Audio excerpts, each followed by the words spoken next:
கல்லு மேல செதுக்கு வச்ச கவிதை இந்த நேசம் இப்பிறப்பும் எப்பிறப்பும் தொடரும் இந்த பாசம்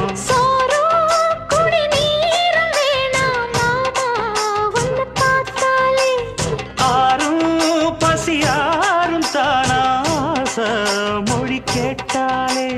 ஒன்ன பிரிஞ்சிருக்க தன்னந்தனிச்சிருக்க அம்மம்மாடி அப்பப்பாடி என் மனசு ஒத்துக்காது செந்தூர பாண்டிக்கு ஒரு சோடி